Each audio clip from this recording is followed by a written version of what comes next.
amina. Muthenya wa muthe ni muthenya wa thabatũ. Ti andũ othe makoragwo metĩkĩrĩtio na makaheo rũtha rwa gũthiĩ thĩinĩ wa nyũmba ya Ngai. Na naona mmejaa mpaka nyuma.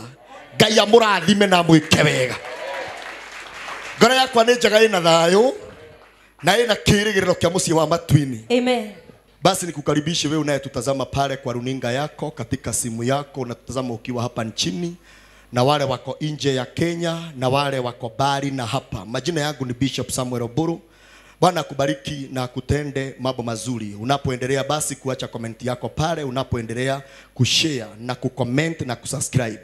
Bwana akubariki na akuinue. Kumbuka tunakuletea neno kutoka hapa Kayole Junction. Yes. Karibu na Maguna Supermarket. Kwa sababu basi ya swali ama maelekezo zaidi utapata namba inayopita pale chini ya simu yako, chini ya runinga yako. Basi ukiwa na swali unaweza ukauliza. Aminika na saka ya kwako, aminika na fungu la 10 na Bwana na atakuinua. Amen. Makofi mazuri. Hallelujah, Jesus. Makofi mazuri. Amen. Na kanisa letu la Ije limekuwa sana. Amen. Kanisa letu la Ije limekuwa sana. Amen. Tuko na mamilioni ya watu wanaotutazama pale upande wa YouTube. Oh yes. Tuko na watu dunia mzima. Sema amina. Amen.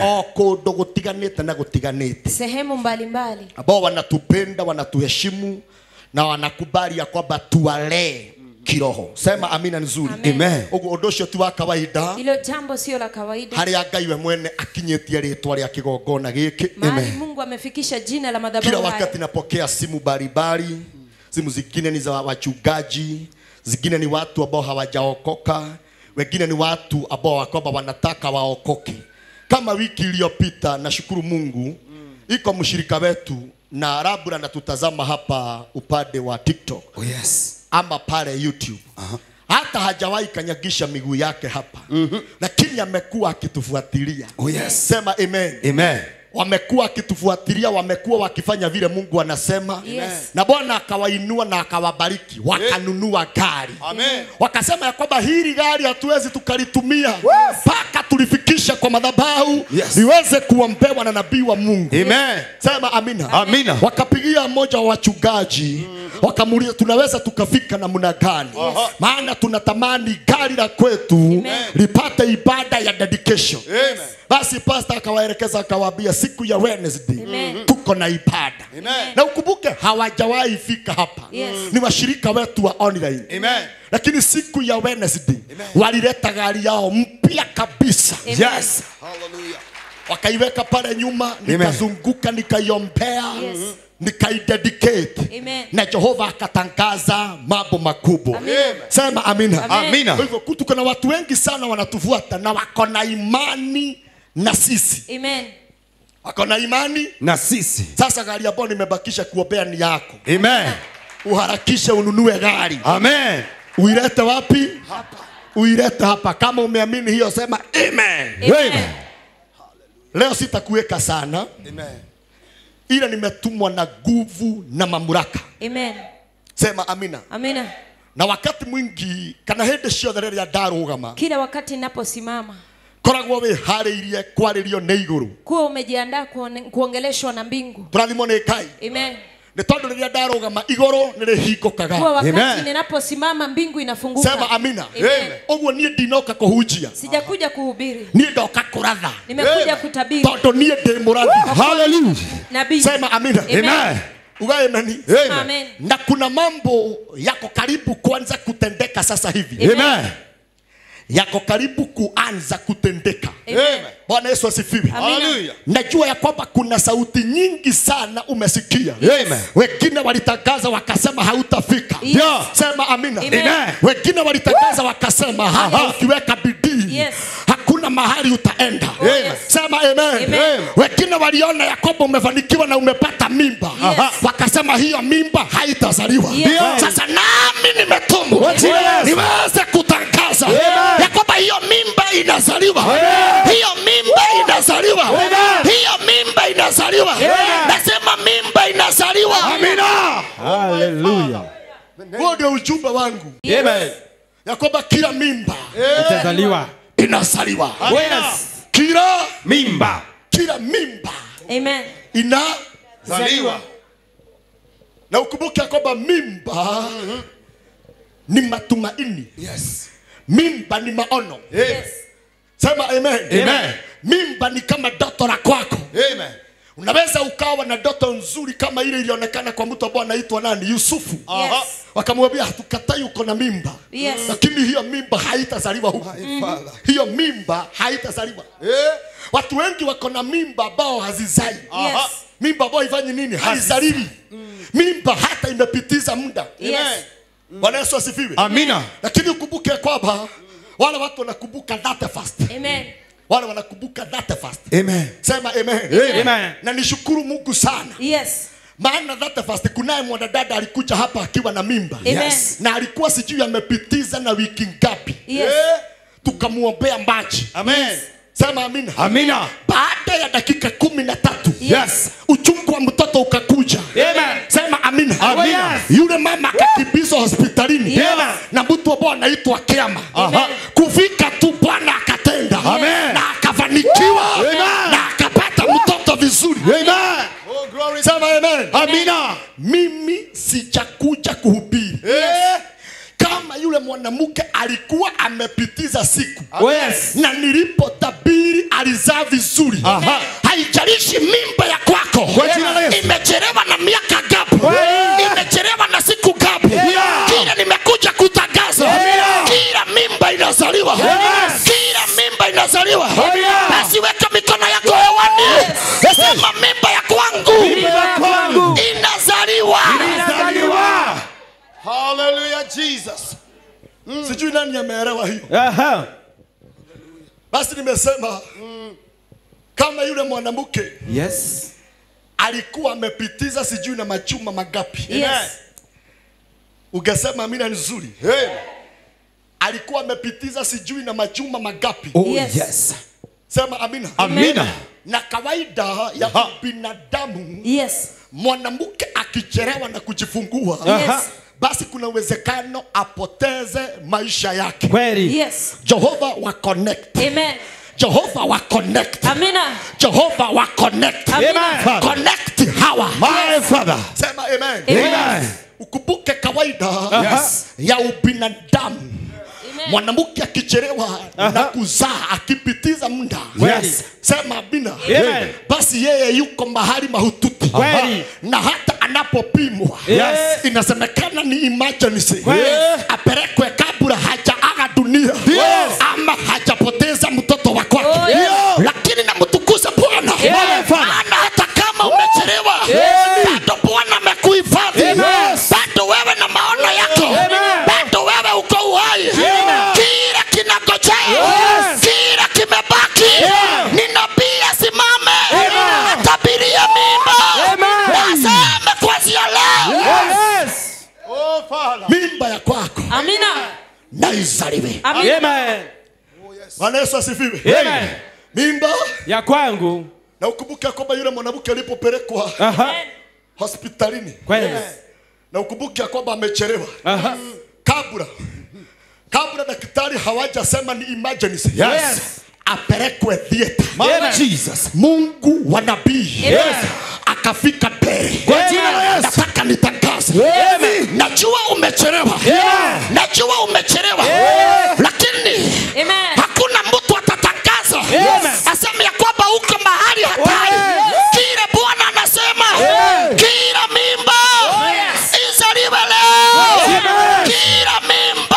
Oh, yes. Izaliwe leo. Bado connect kwangu. Yes. Kawaida ya ubinadamu Aha. Amen. madaktari wangejua wamepitiza, Yes. wangesema iitwe emergency. Yes. Na yule mwanamke apelekwe theater. Oh, yes. Azae mtoto ama apate mtoto kwa njia isiyo nomo. Yes. Roho wa Mungu alipokuwa akinituma, Amen. kuna kitu nataka Mungu akiondoe kwako. Yes. Name of Jesus. Sema amina. Amen. Nimesema ya kwamba yule mwanamke angepata mtoto kwa njia isiyo sawa. Yes. Halo. Hello. Hata kama masiku yamesonga. Yes. Bwana Yesu asifiwe. Yeah. Duli ogwatine. Yeah. Duli ogwatine. Amen. Duli ogwatine.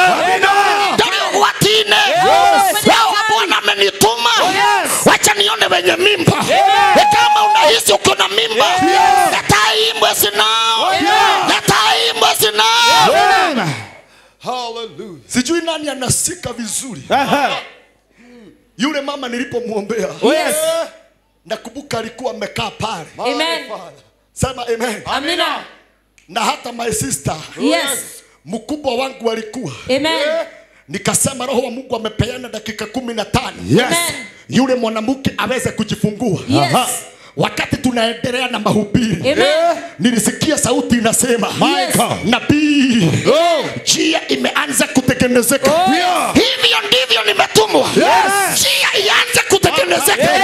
Nasema njia ianze kutengenezeka. Mara ya tatu narudia. Njia ianze kutengenezeka. Amen. Hallelujah. Na kidogo kidogo, yule mwanamke akapasua maji. Amen. Halo. Hivyo alipofikishwa hospitalini, Amen. hakuwa mahali hatari. Yes. Madaktari wakasema, Amen. hata ndio huyu mtoto. Amen.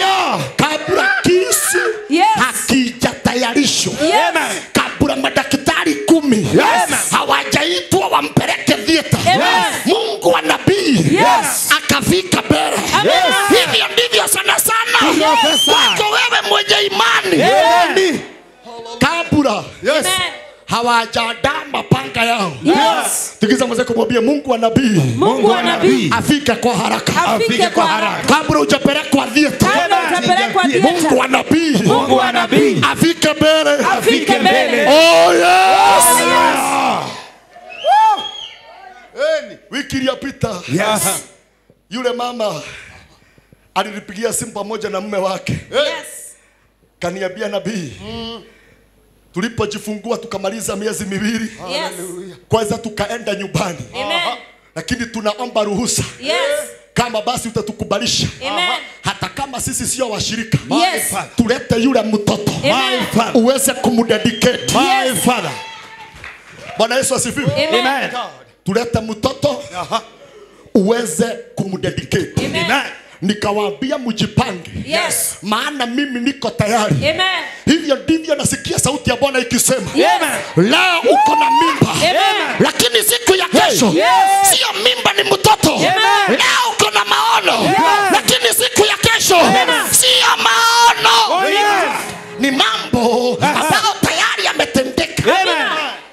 Sasa mama zako mwambie sio ndoto tena. Sio ndoto tena. Mwambie sio maono tena. Sio maono tena. Ana ndoto na maono. Amen. Zote mbili zinakwenda kutimia. Amen.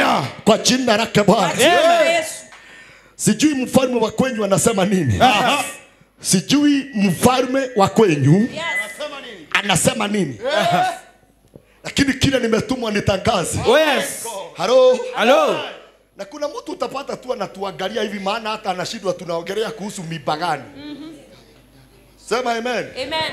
Wewe utakaa hivyo, kazi yako ni sisi tukutume diaper. Yes. Maana wewe umekataa kuzaa. Sema amen. Amen. Ninaposema kazi yako ni kukutuma diaper, Yes. sasa kazi yako ni sisi basi tufanikiwe tukuajiri. Tukuachie. Lakini kwa wale wa koranda, Amen. sema amina. Amen. Halo. Kumbuka Yusufu alipoota ndoto, akawa na mimba. Amen. Akawa na nini? Na mimba. Na hiyo mimba ikafanya apitie mambo magumu sana. Mwishowe akapelekwa gerezani. Yes. Hiyo yote bado ni mimba. Lakini Yusufu alikuwa anasema, Amen. haijalishi ni miaka gapi, Kweli. kila najua Amen. mimba itazaliwa. Kweli. Mimba Itazaliwa. Mimba Itazaliwa. Na mimba ya Yusufu ilipozaliwa, Yes. hata waliokuwa na kiburi Yes. ilibidi wanyenyekee. Natamani mimba yako izaliwe. Natamani maono yako yatimie. Natamani mimba yako mimba izaliwe. Ina mkono sema mimba yangu. Mimba yangu. Izaliwe leo. Na izaliwe leo. Mimba yangu. Mimba yangu. Izaliwe leo. Izaliwe leo. Iko siku mimi nilikuwa na mimba ya hii kanisa. Hata ukiniona nikiwa hoka, bado nilikuwa najichunga ili mimba yangu Isiguswe. isiharibike. Yes. Tu anasema mjinga sana huyu. Kimi nasema hata nikiwa hoka Yes. nalinda mimba yangu. sema amen. Amen. Na siku moja Yes. mimba yangu Ilizaliwa. ikazaliwa. Amen. Na kwa sababu mimi sio tasa, Yes. wakati mimba yangu ilizaliwa, Amen. Bwana Yesu asifiwe. Amen. Nayo mimba ilipozaliwa Yes. haikuitwa mimba tena, Hapana. ikaitwa mtoto. Oh, yes. Na huyo mtoto ni madhabahu. Yeah. Nayo madhabahu ikapanduka. yeah. Nayo madhabahu imekuzaa. Haleluya. Amen. Na wewe kuanzia kesho nenda ukazaa. Amen. Oh, yes. Maana mtoto niliyemzaa Amen. sio tasa, Yeah. na yeye amekuzaa. Amen. Hivyo na wewe zaa. Amen. Na wewe Zaa. chukua Biblia yako. My God.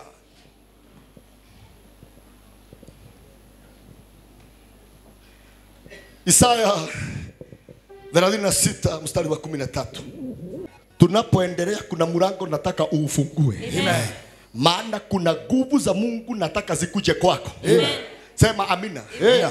Maana leo nimetumwa na nilipokuwa natumwa na maandiko Yes. yanasema kama wanawake wenye mimba, Amen. wakati wao wa kuzaa watoto umefika, Yes. lakini hawana nguvu ya kuwasaidia. Yes.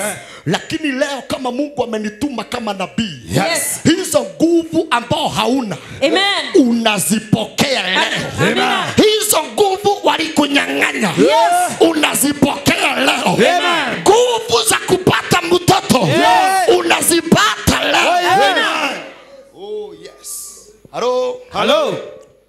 kumbuka basi wakati mwanamke anapata mtoto, Amen. asilimia kubwa ni yake Yes.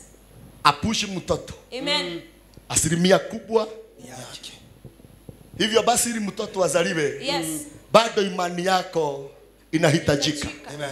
Imani Inahitajika. yako. Amen. Basi ukizipokea hizo nguvu Amen. kabla saa 9 ifike, Yes. sauti ya watoto wakilia itasikika huko. Amina. Bwana Yesu asifiwe. Amen. Na wengine tu wako na imani, lakini hata kabla wafike kwao nyumbani Yes. watasikia uchungu umeongezeka. Oh, yes. Nayo nguvu itashuka. Hata wakiwa kwa supermarket. Yes. Oh yes. Amen. Aha. Kitabu ni cha Isaya 36:13. Kisha yule jemedari wa jeshi akasimama na kuita kwa lugha ya Kiebrania akasema, sikieni maneno ya mfalme mkuu, mfalme wa Ashuru. 14. Hili ndilo asemalo mfalme Mfalme wa nani? wa Ashuru. Mfalme Wa Ashuru. Mfalme wa Ashuri alitumana. Na akatumana kwa mfalme Hezekia. Yes. Na akamwambia kwa sababu tayari tumeanza kupigana vita. Yes. Haya maneno nataka uyaelewe vizuri. Yes. Ya kwamba mimi mfalme uwasitishwi Yes. na Mungu yeyote. Yes. Na miungu yeyote. Oh, yes. Mimi ni mfalme Amen. nisiyetishika. Amen. Basi akatuma jemedari Yes. na akamtuma na barua. Oh, yes. Aha. Hili ndilo asemalo mfalme, msikubali Hezekia awadanganye, hawezi. Alizia tena pastor. 13 inasema, Aha. kisha yule jemedari wa jeshi Aha. akasimama na kuita Kwanza kwa lugha- simamia hapo. Funga Biblia yako unitazame. Amen. Mfalme akatuma barua. Yes. Na akatuma mtu mmoja wa kwake Yes. aende kwa Hezekia. Amen. Akapeleke barua. Yes. Na akatangazie wanajeshi wa kwake. Yes. Sema amina. Amen. Mimi nikiwa ndani ya roho. Yes. Kuna barua nataka leo tuzarue. Amen. Kuna makaratasi yaliyoandikwa. Yes. Nasema kuna barua Yes. iliyotumwa kwa maisha yako. Yes. Nataka leo tuweze kuirarua. Kama kuna barua Yes. iliyoandikwa kinyume na wewe. Nasema kama kuna barua Kuna barua. iliyotumwa Amen. ya kukuweka baridi, Yes. ya kukuzuilia. Yes. Mfano, kama kuna barua wameshawahi andika Yes. kinyume na maisha yako yako. Amen. Kama tuko pamoja, inua mkono useme oh yes. Oh, yes. Inua mkono useme oh yes. Oh, yes. Anzia tena ili tuelewane. Isaia Maana ukumbuke kwamba Amen. maisha ya watu wengi Yes. Yes. ni kuchorwa yalichorwa. Amen. Na yakaandikwa. Hivi ndivyo Yes. itakuwa Kuwa. kwa maisha yake. Amen. Ulipozaliwa, Yes. walipoona nyota ya kwako, Yes. kuna watu waliandika barua Yes. kinyume na nyota ya kwako. Oh, yes. Na walipoandika barua, sema amina. Amen. Kile kimeandikwa ndani, Yes. kimejaa uoga, kimejaa uganga, Yes. kimejaa uchawi. Lakini leo nikiwa nimeongozwa na Roho wa Bwana, kila barua iliyoandikwa kinyume na wewe tunaiteketeza. Inua mkono, sema tunaiteketeza. Nataka unielewe vizuri. Amen. Bwana Yesu asifiwe. Amen. Sijui nani atanikubalisha aseme Yes. hiyo barua irauliwe. Hiyo Yes. barua ilaruliwe. Tunazimwona Yesu. Amen. Hayo ama hiyo barua ifanye nini? Ilaruliwe. Irauliwe. Amen. Kama vile leo tunasoma maandiko. Yes. Kuna watu wengine waliandikwa Yes. mahali kwa karatasi. Oh, yes. Sema amen. Amen. Na maisha yao ikachorwa. Yes. Na barua katika ulimwengu wa angani. Yes. Hiyo barua ikaachiliwa. Amen. Lakini leo nikiwa ndani ya Roho, Yes. nikubalisha nitabiri kila barua iliyoandikwa kinyume na wewe, kila barua iliyoandikwa na waganga na wachawi, hiyo barua Oh, yes. iteketezwe. Iteketezwe. Iteketezwe. Ina mkono, sema hiyo barua Hiyo barua iteketezwe. iteketezwe. Halo? Hello. Kama kuna mtu aliandika historia yako, Yes. kama wewe mwenyewe haujajua, Yes. kama kuna mtu aliandika barua, Yes. my father, Oh, yes. my Lord, Oh, yes. iko mtu mmoja Amen. muombaji alianguka na huku kwa milimani akateleza akakufa. Polisi na watu wa DCI waliponenda kuchunguza Yes. pamoja na watu wa kanisa, kuna kitu moja walisema na kikasangaza watu wengi. Walisema wamepata makaratasi yameandikwa majina ya watu. Yes. Na barua imeandikwa na imefungwa na karatasi Yes. imewekwa chini ya jiwe ili yule mtu hata akiomba Yes. asije akafanikiwa. Yes. Sema amina. Amen. Na hayo ni mambo yanafanywa Yes. na wachawi wa kiroho. Yes. Sema amina. Amen. Nikubalisha nipenye Yes. kila barua Yes. iliyoandikwa na Wakristiano na wachawi na waganga, kila barua iteketezwe. In the name of Jesus. Halo? Oh, yes. Aliyeota ndoto yako Yes. na badala akuambie akaiandika kwa karatasi na akaishika. Kila barua Name of Jesus. na DJ uyore tuonera ho hakai Yes. uthakire rwimbo rurauga ati twandikire marua meru uthahie maria mabe. Sema amina. Sijui nani yako tayari. Kila barua na wengine barua iliandikwa na watu wa nyumbani, hata wengine waliandikiwa na wazazi.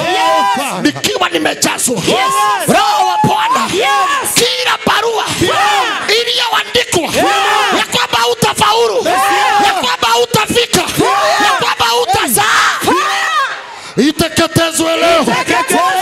Iteketezwe leo. In the name of Jesus. Hosana. Inapokuwa sema kila barua. Kila barua.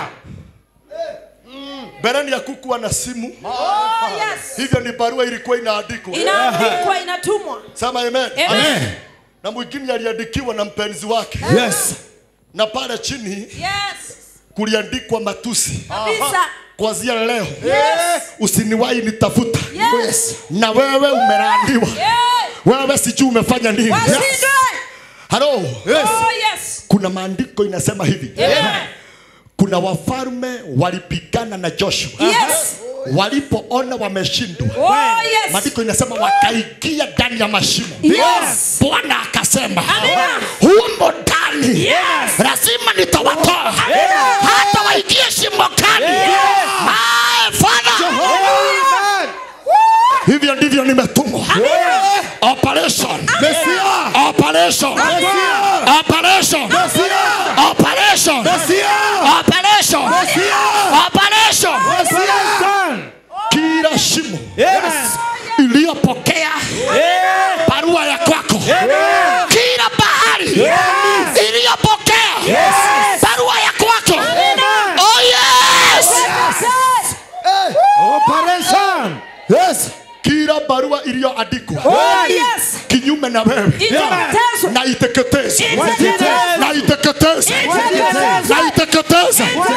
na iteketeze kwa jina la Yesu. walioandika Amen. kile kitafanyika na kile hakitafanyika. Yes. Jameni, nipe ruhusa. Nipe ruhusa jameni.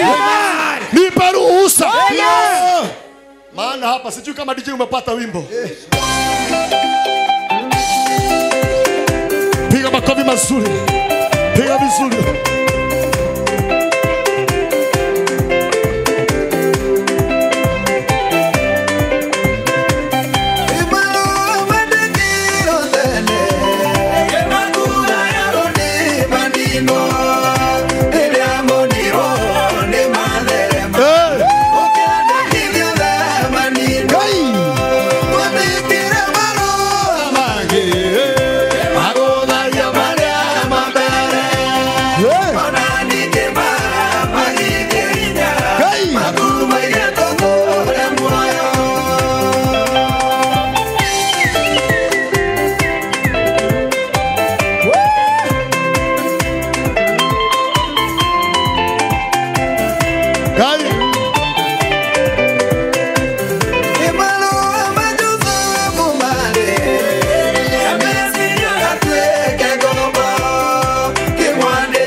Naomba ukaweze kuketi. Amen.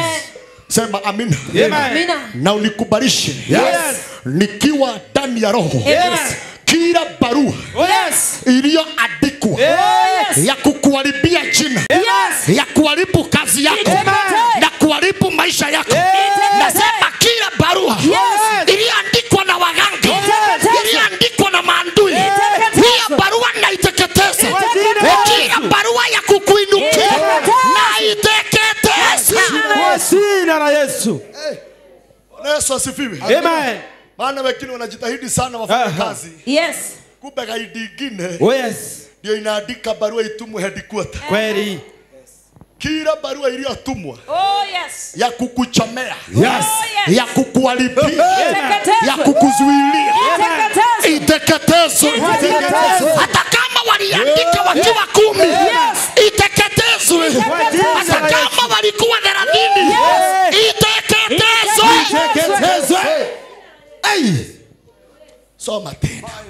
Isaia 36:13. Kisha yule jemedari wa jeshi akasimama na kuita kwa lugha ya Kiebrania, akasema. Amesimama wapi?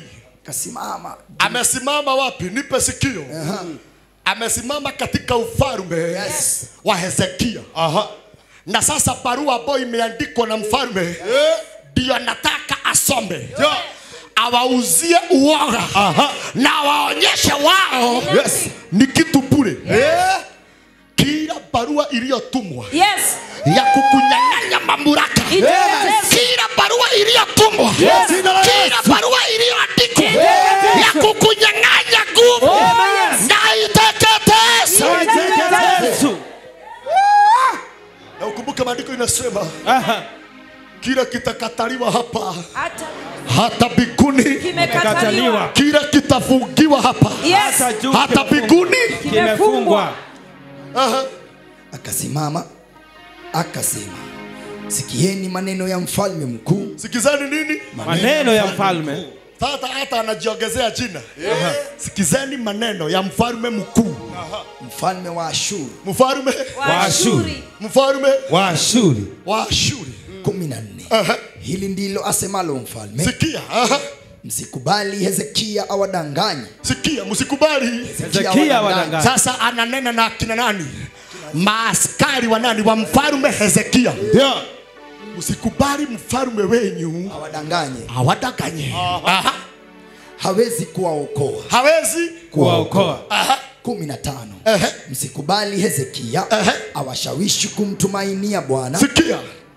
Msikubali mfalme afanye nini? Awashawishi. Kufanya nini? Kumtumikia Bwana. Kumtegemea Bwana. Yes. Sema amina. Amen. Alitaka kumaanisha na kuonyeshana hata mnapomtegemea Bwana Mungu wenyu hawezi akawashindania. Amen.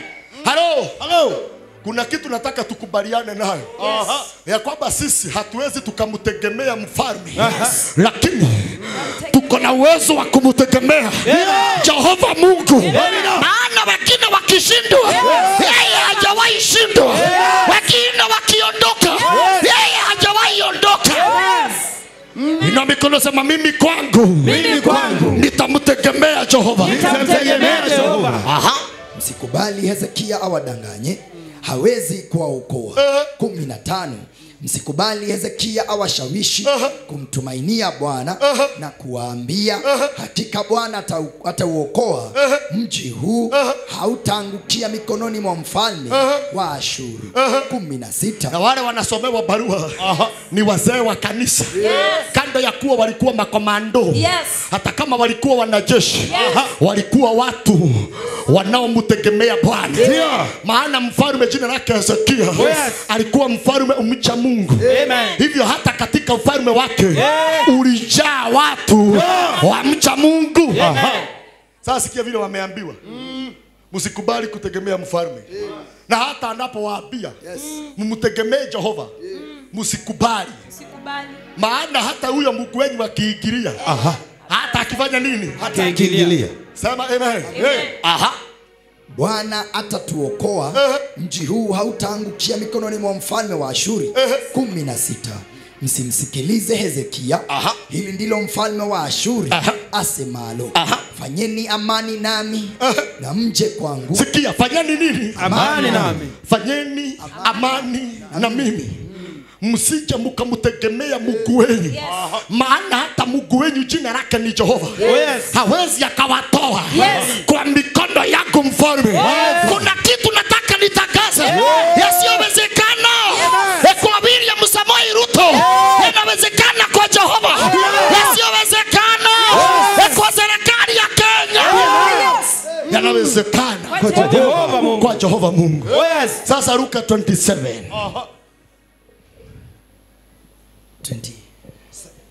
27 tuanzie pale moja.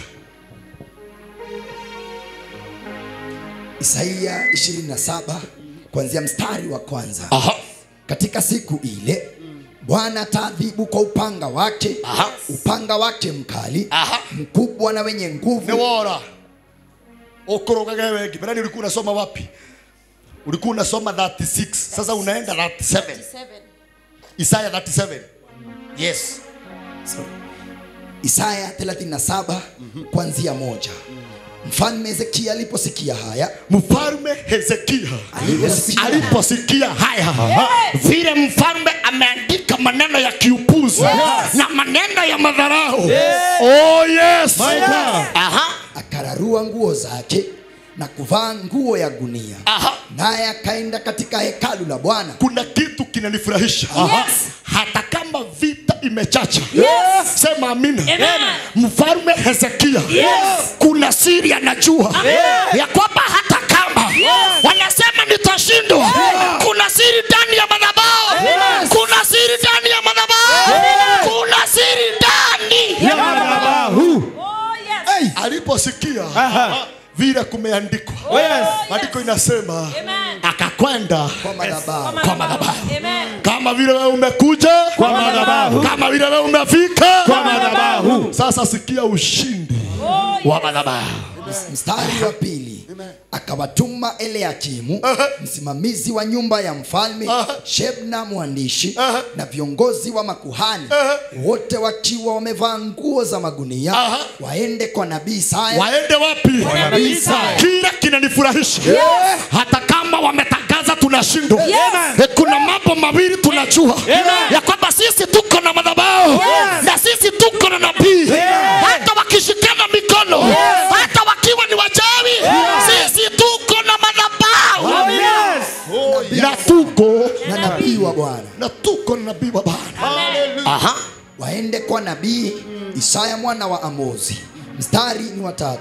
Wakamwambia, hili ndilo asemalo Hezekia, siku hii ni siku ya dhiki, ya kukaripiwa na ya aibu, kama wakati watoto wanapofika karibu kuzaliwa, na kumbe hakuna nguvu. Na kumbe hakuna nguvu. Lakini leo kuna nguvu.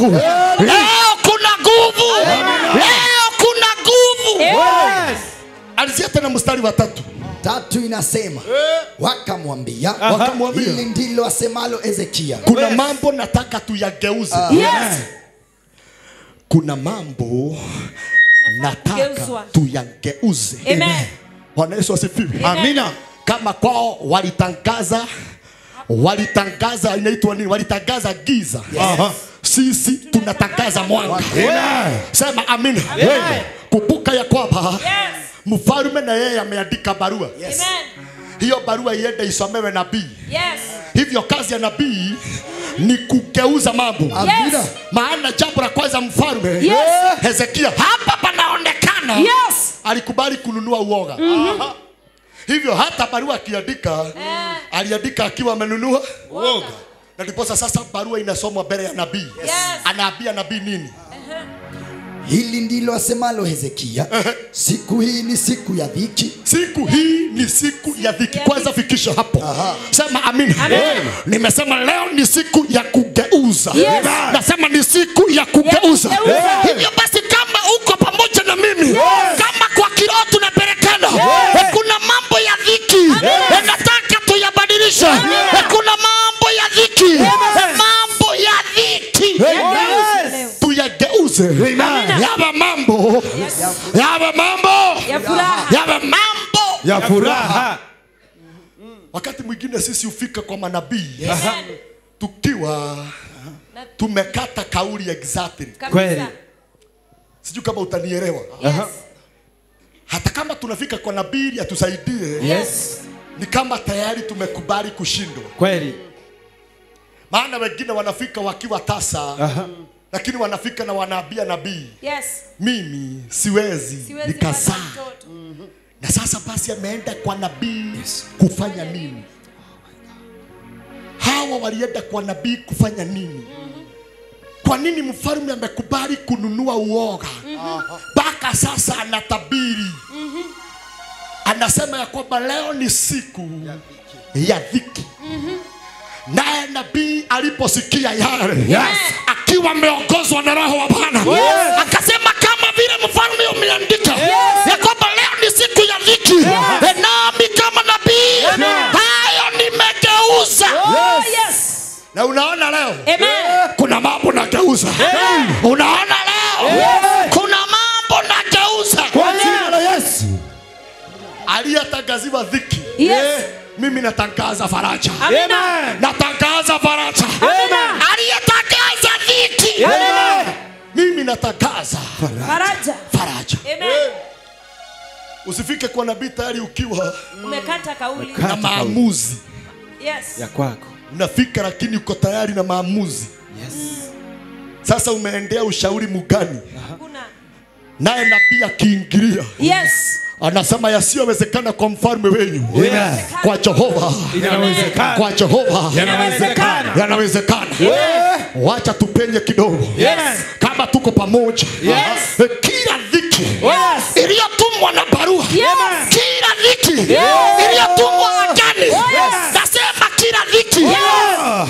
Hallelujah. Kuna watu bado hawajaamuka. Maisha ni roho. Maisha ni roho. Amen. Maisha ni roho. Maisha ni roho. Maisha ni roho. Ninaposema kuna watu walitumiwa dhiki Yes. kupitia barua. Yes. Amen. Wengine walitumiwa dhiki kupitia Oh, yes. ujumbe wa simu. Yes. Wengine waliambukizwa dhiki kupitia salamu. Wengine sijui ni njia gani, lakini kila dhiki iliyotumwa kwa maisha yako igeuzwe leo. Igeuzwe leo. Jina la Yesu. Oh yes. Hello. Hello. Na maisha ya roho Oh, yes. yanasikia. Amen. Yana masikio. Anafanya nini? Anafanya nini? Yanasikia. Hivyo dhiki iliyotumwa ilisikia, Yes. ikakuja kwako, ndiposa maisha yako yote yamejaa dhiki. Unaanzia mwaka kwa machozi Wamalizia kwa na unamalizia bado Kwa majonzi. kwa machozi. Maana maisha yako ilifunganishwa Kweli. na huzuni na machozi. Kweli. Sema amina. Amen. Lakini kama vile dhiki ilitumwa, Oh yes.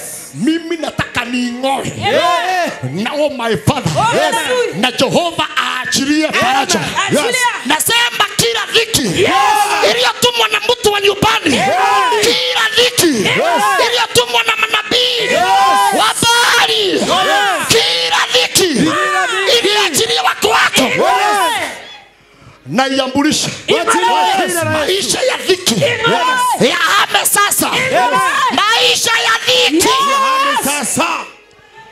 my Lord, Jina la Yesu. kila dhiki Hey. sikia. Oh, yes. Wewe dhiki sikia. Sikia sasa. Wewe dhiki sikia.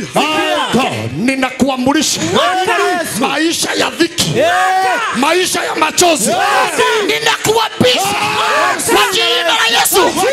Maisha ya dhiki, In the name of wewe dhiki ondoka. Wewe dhiki ondoka. Wewe dhiki ondoka. In the mighty name of Jesus. Oh yes. Oh, yes. Na katika kinywa changu, Yes. my Father, Amen. baada ya dhiki Oh, yes. ni faraja Amen. kutoka kwa kinywa changu. Yes. Wewe uliyelaaniwa, Yes. maisha yako yote ni ya dhiki. yes. Maisha yako ni ya kung'ang'ana. Yes. Oh yes. Oh, yes. Ene brother. Kila aliyefunganishwa, Yes. maisha yake yote ni ya dhiki. Oh, yes. Hata kupata sahani moja ya chakula Oh, yes. bado ni dhiki. Unaelewa leo. Hata kupata pesa ya kulipa nyumba Unaelewa. bado ni dhiki. Unaelewa. Wewe uliyefunganishwa Yes. na maisha ya dhiki, Kwa jina. maisha ya dhiki, Kwa jina. maisha ya dhiki, maisha ya dhiki, wewe uliyeunganishwa na maisha ya taabu, maisha ya mahangaiko, maisha ya machozi, In the name of Jesus. unajua kuna mtu hajawahi furahia maisha Oh, yes. na ako na miaka 30, Yes. ako na miaka 50. Oh, yes. Sisi ukimuuliza furaha ya dunia ni gani, Haijui. haijui. Oh, yes. Mama yake alimulea kwa kung'ang'ana, na hata yeye analea. Kwa kung'ang'ana. Kung'ang'ana. Ni mtu wa Mungu, wakati mwingine anajifungia kwa nyumba analia sana. Anauliza, kwani tu ni mimi? Why me? Ni mimi tu.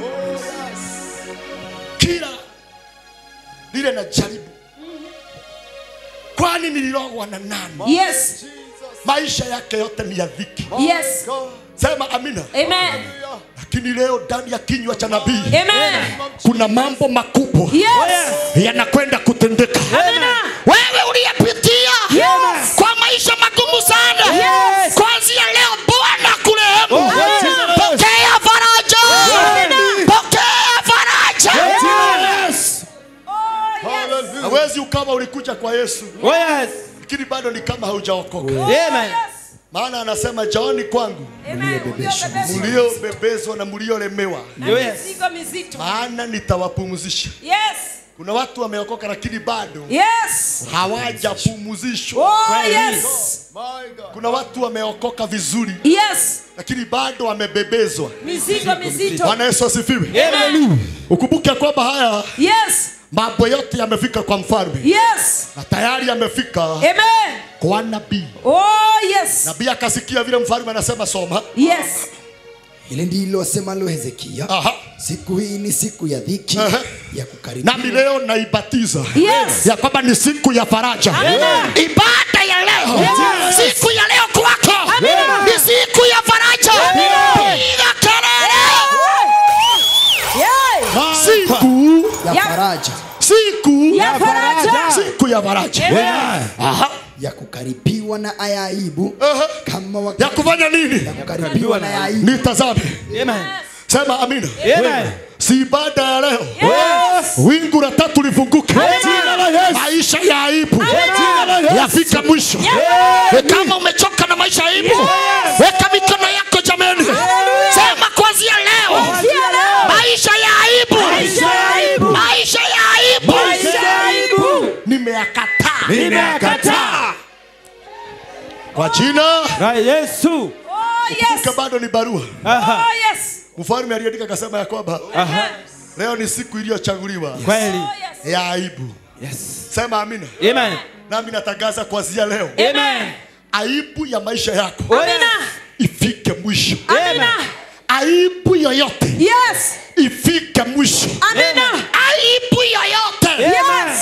ifike mwisho. Amina. La Yesu. Inua mkono sema leo kwangu Leo kwangu sio siku ya aibu, sio siku ya aibu, ni siku ya ushindi, Ni siku ya ushindi. ni siku ya furaha. Ni siku ya furaha. Sema mwaka wangu, Mwaka wangu. sio mwaka wa aibu, mwaka wa aibu, ni mwaka wa kuheshimishwa. Ni mwaka wa kuheshimishwa. In Jesus mighty Kwa name. jina la Yesu Jesus mighty Kristo. name. Kama umeamini yosema amen.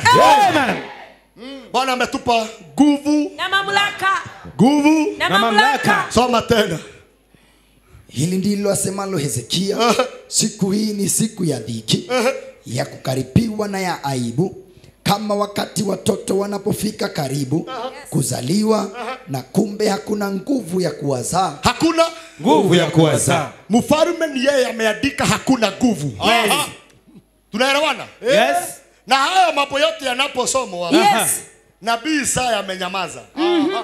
Hapo ndiye alisikia pale mwisho imesemekana Yes. kama wanawake wenye mimba Yes. wakati umefika wa kuzaa, Yes. lakini hakuna nguvu. Bado nabii hajatemka neno. Oh, yes. Sema amina. Amen. Maana mfalme ndiye amesema Yes. hakuna nguvu. Ya kuzaa. Hakuna nini? Nguvu ya ya kuzaa. kuzaa. Sema amen. Mimi sijatumwa na mfalme. Yes. Sema amen. Amen. Mimi nimetumwa na Jehova. Yes. Niseme bereni hakukuwa na nguvu. Yes. Lakini kuanzia leo Amen. tayari nguvu inashuka. Nasema nguvu inashuka. Amen. Nguvu inashuka. Oh, yes. Okaralekao. Hili ndilo asemalo Hezekia. Siku hii ni siku ya dhiki, ya kukaribiwa na ya aibu, kama wakati watoto wanapofika kukaribu kuzaliwa. Kuko karibu Kuzaliwa. na nikuambie hivi. Oh, yes. The time is now. Amen. Wakati ndio huu. Yes. Lakini kuna sauti nataka unisaidie. Yes. Tuweze kuiondoa kwa masikio yako. Yes. Sauti ya kusema Yes. ya kwamba hatuna nguvu. Yes. Aliyetumwa ni mteule wa Bwana. Amina. Na anasema kila mmoja Yes. anayesema amina, Amina. apokee nguvu. Amen. Apokee nguvu. Amen. Tikiza Oh, mwenzako yes. mwambie nguvu inashuka. Nguvu inashuka. Mwambie nguvu. Nguvu. Mwambie nguvu. Nguvu. Inashuka. Inashuka. Wacha tuulizane. Amen. Nani anaamini nguvu ya kufunguka kwake? Oh, yes. Kanisa wa dhudha. Amen. Nani anaamini Yes. ya kwamba nguvu Amen. ya kujifungua kwake Amen. anaipokea leo? Oh, yes. Wacha nione wale wanasema Amen. wanapokea nguvu. Amina. Wanapokea nguvu. Amina. Ni mfalme amesema Oh, yes. ya kwamba wakati umefika Yes. wa kupata watoto. Amen. Lakini hatuna nguvu. Naye nabii aliyetumwa anasema kila mmoja akapokee nguvu ya kwake. Akapokee Nguvu kwake. Amen. nguvu, Ya kwangu. nguvu ya kwake. Amen. Bwana Yesu Yesu asifiwe. Kodole mazako mwacho mwambie ni wao wanasema hakuna Ni nguvu. wao wanasema hakuna nguvu. Ukodole mwambie ni wao. Ni wao wanasema. Acha turudi nyuma. Oh my God. Mfalme anasema ni kama Yes. wakati wa wanawake Yes. kupata watoto, Amen. lakini Kuna hakuna nguvu ya kuzaa. nguvu. Nitazame. Yes.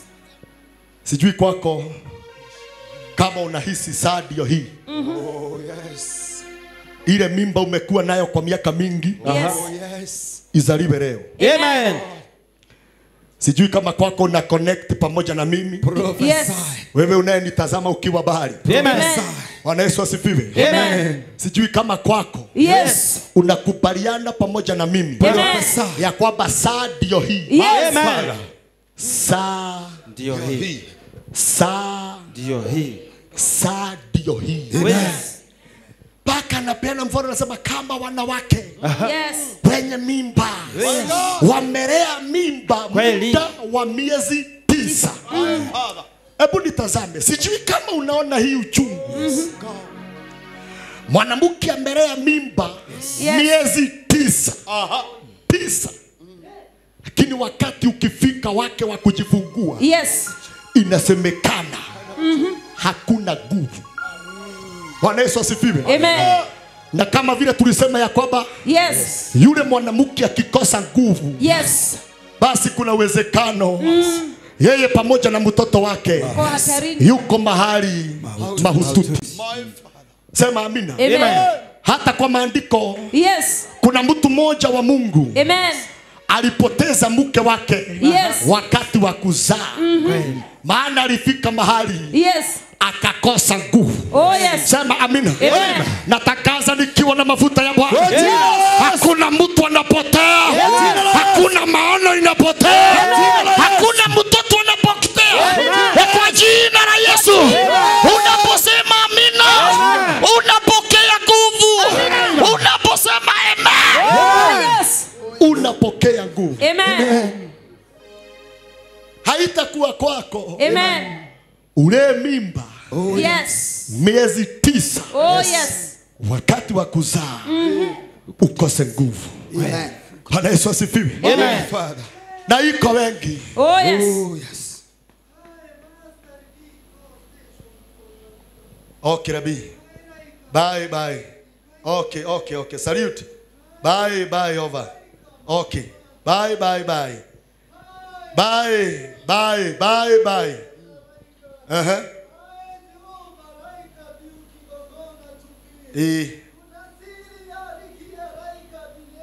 Uh-huh. Okay. Okay, asante. Asante, asante. Jehova, Rai Kabi. Uh-huh.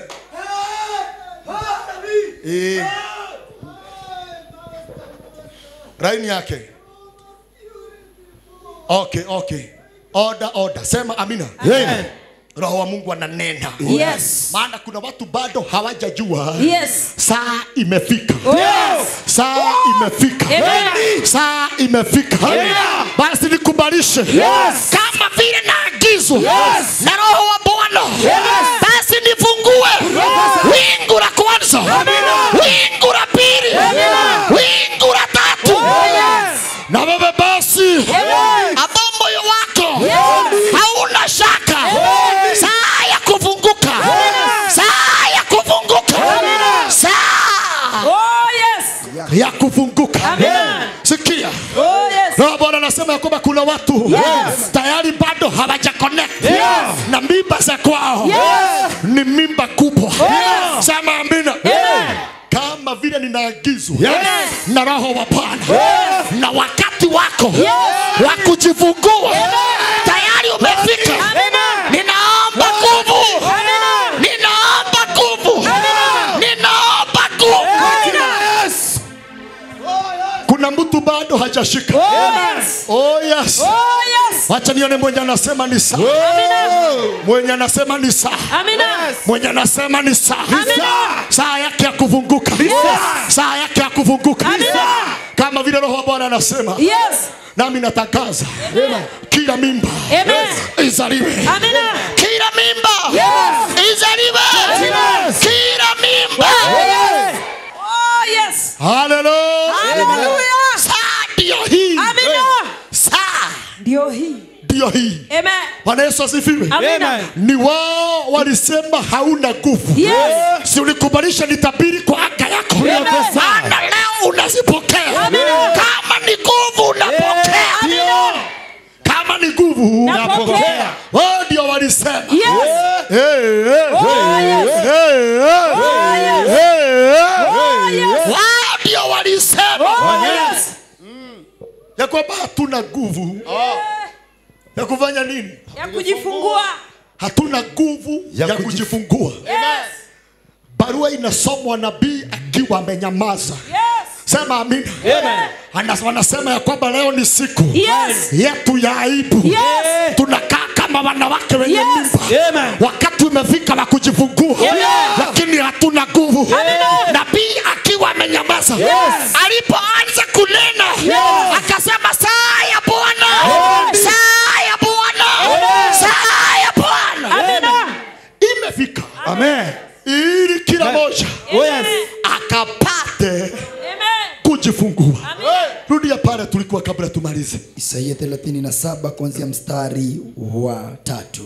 Wakamwambia, hili ndilo asemalo Hezekia, siku hii ni siku ya dhiki. Nitazame. Yes. Wakamwambia. Yes. Wakamwambia. Oh yes. Sema amen. Amen. Hivyo haya maneno sio ya kweli. Yes. Wakamwambia. Yes. Sijui wewe wamekuambia namna gani. Lakini Bwana ananena. Saa ya Jehova. Ndio hii. Amen. Kuna watu wengi sana wameshindwa kwa sababu ya kuambiwa. Yes. Wameremewa kwa sababu ya kuambiwa. Oh yes. Wamefero kwa maisha Yes. kwa sababu Ya kuambiwa. ya kuambiwa. Alianzia kitu akaambiwa. Yes. Alionekana ako kwa mwendo sana akaambiwa. Yes. Sema amen. Amen. Wakati ukafika wa kuolewa wakamwambia. Yes. Akaambiwa. Yes. Anza tena. Hapo 3. 3 inasema, wakamwambia, hili ndilo asemalo Hezekia, siku hii ni siku ya dhiki. Hata wewe kuna watu walikutangazia. Yes. Wakasema maisha yako ni ya dhiki. Lakini kuna mwingine ametumwa na Bwana. Aseme ni siku Faraja. ya faraja. Hii ndio sokojite na ndirawe. Mtu anashika vile anasema. Kuna mtu mpaka wale wameshindwa kwa sababu ya maneno ya kuambiwa. Yes. Na maneno ya kuambiwa yanaondolewa na kuambiwa. Amen. Bado hujashika hiyo. Laana ya kuambiwa inaondolewa na baraka ya kuambiwa. Yes. Halo? Oh yes. Hivyo kuna watu walikuambia Yes. hautawahi fika. Na nabii wa Bwana anasema Yes. ni wakati wa kufika. Amen. My Father, Lord. Bwana Yesu asifiwe. Amina. Kuna watu waliwekwa gavana Yes. kwa maneno ya kuambiwa. Ya kuambiwa tu. Hata sio kwa mganga walipelekwa, Hapana. kuambiwa Yes. na hata waiza. Okay. Sema amen. Amen. Hivyo kuna hitajika maneno ya mtu mwingine mwenye nguvu. Yes. Hallelujah. Aseme wewe sio tasa. Amen. Sema amina. Hallelujah. Wewe utazaa watoto wengi. Amina. Oh yes. Oh yes. Yes. Yes. Laana ya kuambiwa Yes. inaondolewa na baraka ya kuambiwa. Amina. Hivi aliyesema hata ukiweka bidii hakuna mahali unaenda. Mimi nasema hata kabla hujaweka bidii kuna mahali unaenda. Aliyesema umelaaniwa. Nami nasema umebarikiwa. Wewe na uzao wako. Wewe umebarikiwa. Wewe umebarikiwa. Amen. The name of Jesus. Maandiko inasema Yes. Rubeni akawa amelaaniwa. Akawa Amelaaniwa. akawa Amelaaniwa. amelaaniwa. Yes. Sema amen. Amen. Rubeni akawa Amelaaniwa. wakati familia yake imebaki hivi Yes. ni kuisha inaisha. Inaisha.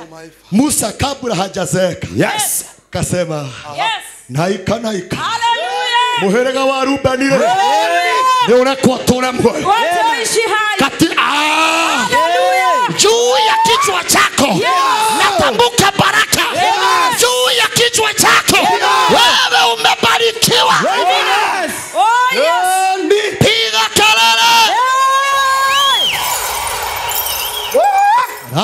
ya kuambiwa Yes.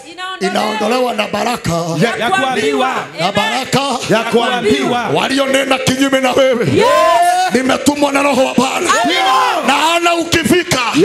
Naona ukitoboa. Naona ukiinuliwa. Hallelujah. Maana maandiko inasema Yes. mfalme ni kuambiwa anaambiwa. Nabii ni kusoma. Oh my Father. Wakamwambia, Wakafanya nini? Wakamwambia. Maneno yote umewahi abiwa. Na sio maneno yako. Father. Na idelete kutoka kwa anga yako. Bado hujashika. Maneno yote yamewahi ingilia kwa masikio yako. Kila laana ishawahi ingilia kwa masikio yako. Na sio ya kwako. Na idelete. Na idelete. Na idelete. Na idelete. Kwa jina la Yesu. Karibu mzee kumwambia nimechoka na hiyo maneno waliniambia. Nimechoka na hiyo maneno waliniambia. Soma tena pastor. wakamwambia, hili ndilo asemalo Hezekia, siku hii ni siku ya dhiki. Aliyekuona akakuchukia.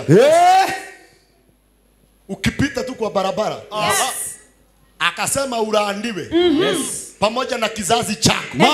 Nami nimetumwa. Ubarikiwe. Pamoja na kizazi chako. Ubarikiwe. Na kwako kusipatikane kufa kwa mapema. Hallelujah, Jesus. Bwana Yesu asifiwe. Amina. Kunayo nguvu inayotoka ndani ya kinywa changu. Kwa jina la Yesu. Kumbuka bado nabii bado hajaongea, hawa anasema mfalme ameandika barua. Amesema ya kwamba leo ni siku yetu ya kuaibishwa. Na ni siku yetu ya dhiki. Kweli. Sema amina. Naye nabii aliposikia hivi akiwa ndani ya roho akasema hayo ni mfalme amesema. Akakamata barua akararua. Akasema kama vile Bwana aishivyo milele, aibu inaondoka, taabu inaondoka, dhiki inaondoka. Soma.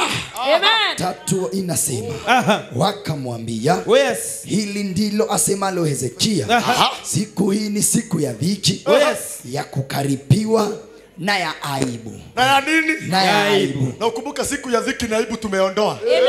Ekaguo netweheria. Ekaguo netweheria. Netwekata. Kama wakati watoto wanapofika karibu kuzaliwa, na tayari wakati umefika. Kuna watoto hapa watazaliwa. Kuna huduma itazaliwa. Kuna unabii utazaliwa. Kuna makanisa yatazaliwa. Kuna kampuni zitazaliwa. Hallelujah. Kuna biashara zinazaliwa. Rudia hapo tena. hili ndilo asemalo Hezekia. Huyo ni Hezekia. Lakini Hezekia akimaliza kuongea, ampe nabii nafasi. Na nabii atabiri. Nabii atabiri. Aseme wote wako na mimba. Na wamekosa nguvu. Wamekosa nguvu. Sasa ndio hii. Amina ya kwanza. Unapokea nguvu. Amina ya pili. Unapokea nguvu. Amina ya tatu. Unapokea nguvu. Hallelujah. Bwana Yesu asifiwe. Amen. Maana maandiko inasema mfalme akatumana. Sema amen. Amen. Na akaambia wa Misri, kila mwanamke Muhibrania atakapokuwa anazaa, kabla hajazaa, kabla hajazaa, asaidiwe sana kuzaa. Ili kama ni katoto ka kijana kauawe. Sema amina. Na wale wa mama wakasikia. Wakasema kumbe watoto wetu wanauawa tunaposaidiwa. Hatutaki kusaidiwa na mwanadamu. Malaika akashuka. Malaika akashuka. Maandiko yanasema kwamba kila mwanamke alikuwa anapatwa na uchungu wa mtoto anazaa. Amina. Sema amen. Yaani kabla wakuje, kabla hawajafika wanapata wamezaa na wamefunga mtoto. Amina. Na wameficha kabisa. Ujumbe ukasema walienda kwa mfalme. Kamwambia tujawahi ona hiyo. Oh, wanawake usicheze na wao. Yes. Kabisa. In fact, wanajizalisha wao wenyewe kwa wenyewe. Amen. Sema amen. Amen. Hivyo ndivyo nakuombea. Amina. Kama watu wa kukusaidia. Yes. Ndio wanaua maono yako. Yes. Saa ndio hii. Unaposema amina, kuna nguvu inashuka. Kila mimba. Kila mimba. Kila mimba. Izaliwe. Amina. Yesu.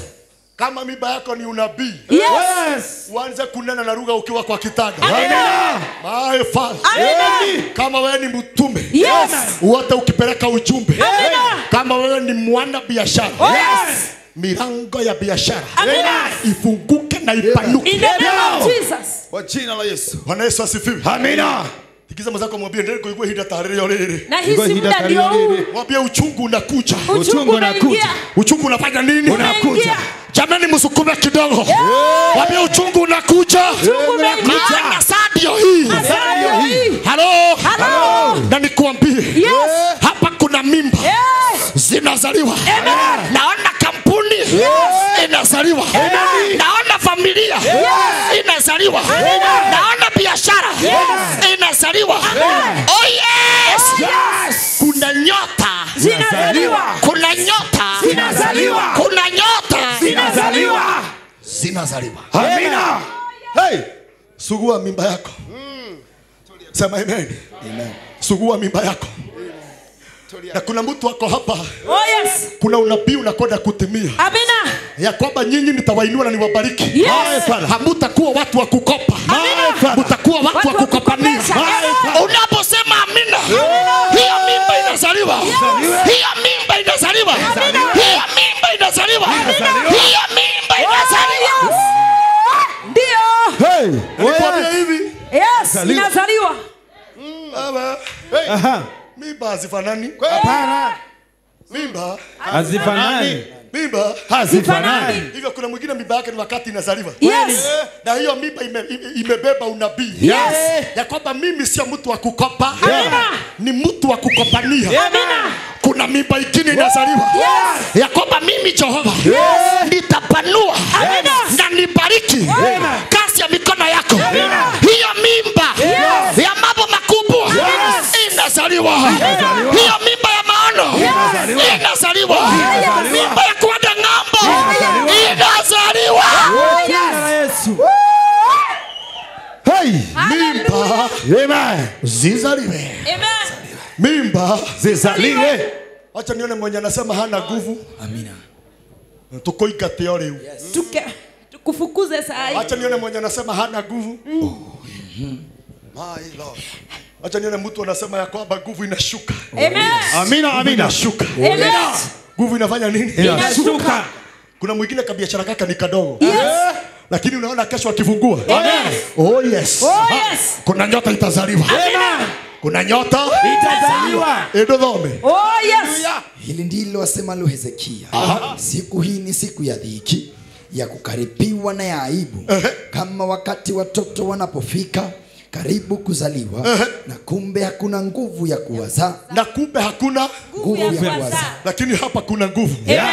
Maana tayari imeshuka. Yeah. My Father. Yes. Tayari nguvu. Imeshuka. Tayari nguvu. Imeshuka. Tayari nguvu. Imeshuka. Unashuka bwana na wewe gwatirie wewe. Labda ukuwe na Wewe na kisababu. ukorirwa na rwaku. Labda uwe na mambo yako. Kitabu ya Yohana 16 mstari wa 21. Yohana 16:21. Sema amen. Amina.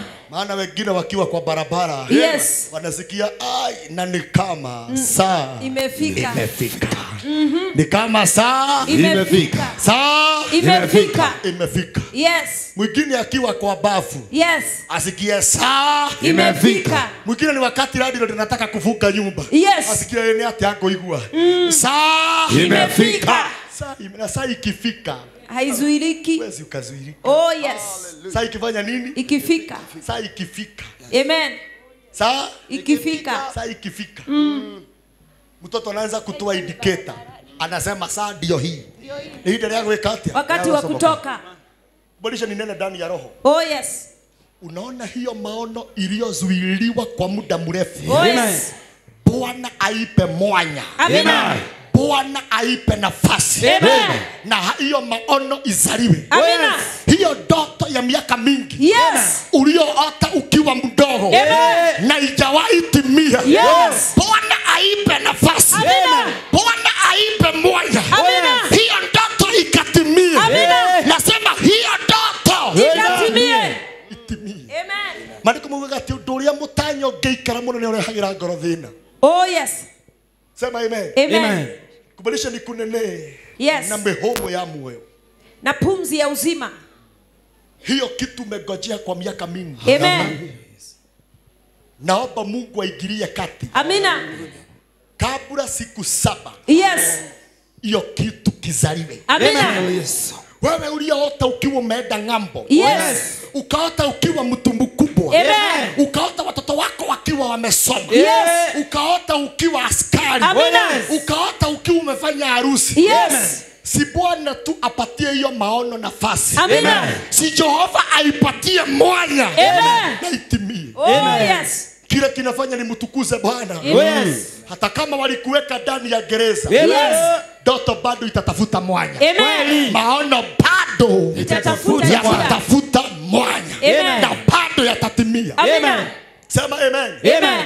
Kiroto giothe wanarota withiini wa Ngai. Ndoto uliota ukiwa ndani ya Mungu. Ndagethereria njira. Tengenezea njia. Kiambiriria gukinyanira. Yanze kuwa sawa. Kiroto kiu warotire. Hiyo ndoto uliota. Hata kama pale umefika unaona ni kama haiwezi katimia. Yes. Ngai arokinyanĩria. Mungu atimize. Ngai Mungu.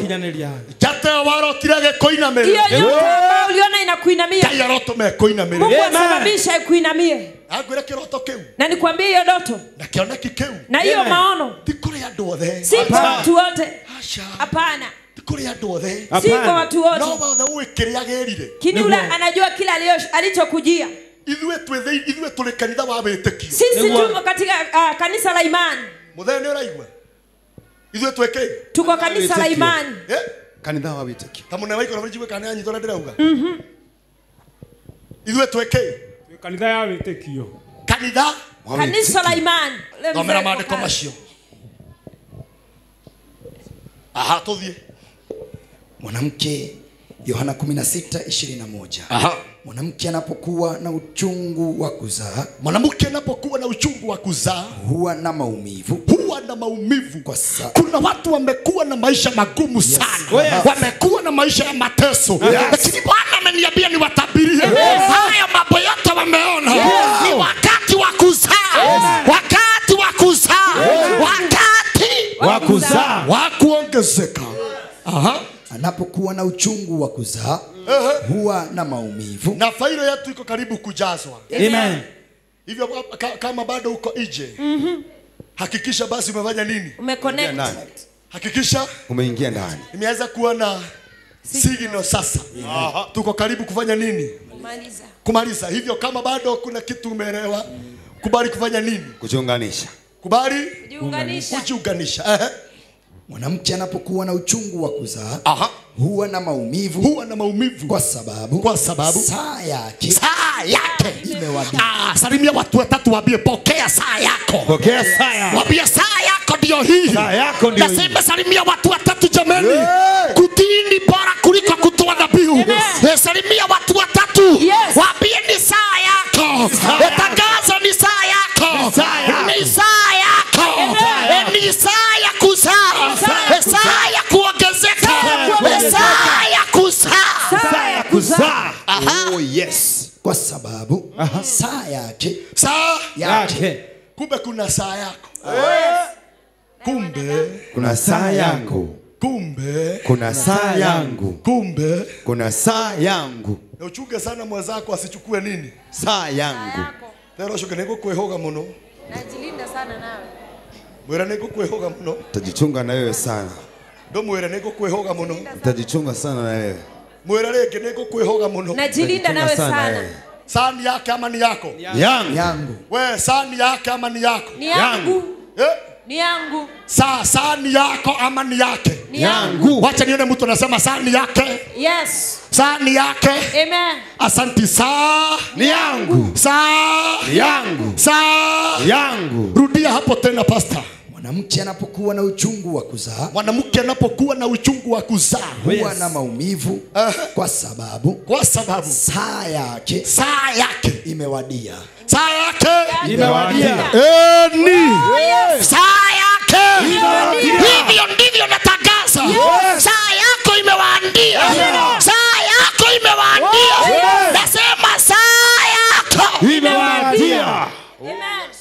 Nomero Gikuyu. Saa Yangu imewadia. ukiakoba unasema ni saa yako. Saa Yangu Imewadia. Imewadia. saa yangu Imewadia. saa yangu. imewadia. Sema amen. Amen. Sema amina ni nzuri. Amina. Na tena bado natabiri. Oh yes. Saa yako. Amina. Saa yako. Amina. Saa yako. Hata kama ilikuwa Yes. ifike Disemba, mimi nimetabiri saa yako. Saa Yangu. kuna different saa yetu Yes, Kweli. saa yangu. Oh yes. na saa. Yangu. My time. Nasema kuna different ya saa. Yetu na yangu. Now my time. Mzee yako wapi? Ako, metoka job leo. Wewe mwambie Mungu amesikia maombi yake. Amen. Na kuna kitu ningetaka tumuombe. Amen. Amen. Sijui kama amekuambia kuna mguu yake moja inaleta shida. Aliniambia bila alikuja. Naona akiwa amerushiwa roho ya nini? Ya Paralyzed. yes. Shindwe. Kazini kuna mtu anamuinda sana. Naona kuna mguu yake moja inaleta shida, hata kukanyanga ni shida. Ikweli. Lakini kama vile Mungu aisivyo milele. Amen. Na vile Mungu ametupatia nguvu mingi, tufanye namna gani? Washughulikiwe. Sasa mwenye amemrushia hiyo roho ya nini? Ya paralyzed. Tumfanye nini sasa? Back to Ashughulikiwe. the sender. Wachukue mizigo yao. Wabebe mizigo yao. Umenyora moko jirani kwa guga. Oh yes. Yes. Back. To the Center. Na kwa sababu mimi niko na Mungu, Oh yes. huyo mwenye amemrushia hiyo roho, Yes. maana hiyo vita mingi sana naiona kazini. Amen. Kazini. Na iko mtu sana umwambia jichunge sana. Mtu ambao ni Mmeru, na sijasema wa Meru wako na shida. Mbona hata kugogo modo wa mene. Sema amen. Amen. Nipe mkono tuhamishe hiyo. Kwa jina la Yesu. Aleta hiki kidole dogo. Yes. Baba, katika jina la Yesu mwana wa Mungu aliye hai. Yes. Ninakuinua Ebeneza. Amen. Wale walishikana Baba wa mbinguni. Yes. Wametangaza ya kwamba mume wake Yes. awe kiwete. Yes. Hiyo watu walituma. Yes. Nimeirudisha kwao. Kanisa tuseme back to the sender. Back to the sender. Back to the sender. To the sender. Yes. Kwa jina asante. Amen. Sikia uende umwambie hivi. Huyo mwenye kufanya hivyo sio kufujika, atafujika. Ataenda kutoa kitu mahali juu. Kile anagojea na mimi naona. Sasa huyu mwenye kumrushia hii roho naona kuna kitu atakuwa anatoa mahali juu. Bahati mbaya ma bahati mzuri akienda kutoa ile kitu ambao alikuwa amekanyaga ida ni mtungi itakuwa imeondoka. Hivyo atatumia nguvu nyingi sana kushuka. Yes. Kutoka hapo yeye atafikiria ijaleta shida, lakini mwisho hiyo mguu itaanza kufura. Hivyo dalili hii ya kujua mwenye anamroga ni mguu moja kufura, na hata akikuja kazini itabidi aende nyumbani. Kwa hiyo ona mundu urathie na miti, Kiona mtu anaenda na mikogojo, amenye ni Ngai umugutheire. jua ni Mungu amemgongea. Oh yes. Aya ne twariha. Ina mikono sema back to the sender. Back to the sender. Back to the Sender. Back to the Sender. na dukana thake na ithuĩ we. Na usicheze na sisi wewe. Hivi tuuga mundu ni arambata ni akaga atia. Kisikia mtu ni kwenda juu anapanda. Ndio kama maandiko tureki. Yohana 16:21. Mwanamke anapokuwa na uchungu wa kuzaa huwa na maumivu kwa sababu saa yake imewadia. Lakini mtoto akiisha kuzaliwa, mtoto kumbe anazaliwa. Hebu nikodole macho vizuri. Pale mbele ilikuwa kumekosekana nguvu ya kuzaa. Na hapa tumefika tayari mtoto amezaliwa. Tayari mtoto amezaliwa. Hata kama walisema haiwezekani. Hata kama walisema hakuna nguvu ya kuzaa. Tayari mtoto anazaliwa. Tayari mtoto anazaliwa. Rudia tena. Kwa sababu saa yake imewadia. Lakini mtoto akisha zaliwa. Salimia watu wawili waambie tayari anazaliwa. Tayari amezaliwa. Mtoto anafanya nini? Anazaliwa. Hiyo maono inazaliwa. Hiyo nyota inazaliwa. Hiyo kazi inazaliwa. Hiyo kampuni inazaliwa. Hiyo ndoa inazaliwa. Hiyo neema inazaliwa. Haleluya. Todhie gekoyo tureki. Uhoro mwega uria wandikirwo ni Johana murango wa 13 muharino wa 21. Mundu wanja agiciara ni akoragwo na ruo tondu hindi yake ni nginyu. Ithiria mundu ucio kimwira ruo ni rurakinya mwisho. Ruo ruo ruria wonete. Uchungu wote umeona. Kuma Januari. Kuanzia Januari. Ndahoya mweri uyu. Ndahoya wiki ino. Ngai arukinyie mwisho. Kisha mwisho. Nona wewe etekia Ngai akwambirire. Unaamini Mungu akwanzie. Na warikia guciara kana. Arekia kisha jifungua mtoto. Unashoke hey agane kugeaga. Nilikuwa nipate mtoto. Ona makiugaga ndingegea. Hata wakisema siwezi pata.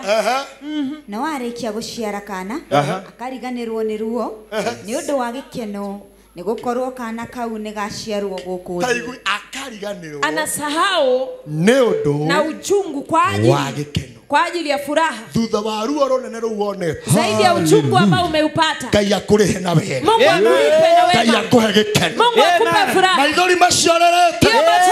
Ngai akugiria. Mungu akugusa. Taabu na dhiki uliopata. Yes. Bwana akafanya zifike mwisho. Zifike mwisho. Maana furaha ambao Bwana anakwenda kuiachilia. Yes.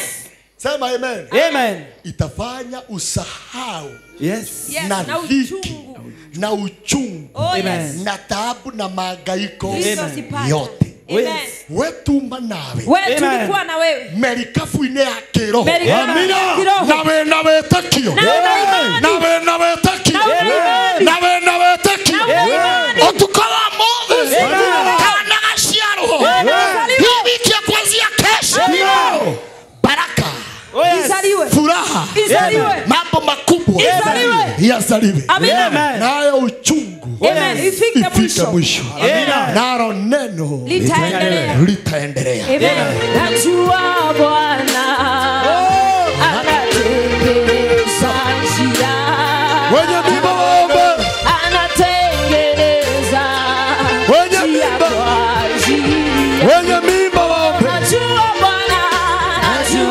Bwana anatengeneza. Hiyo mimba izaliwe.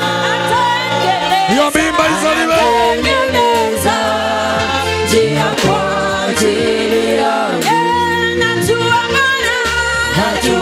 Bwana anatengeneza njia.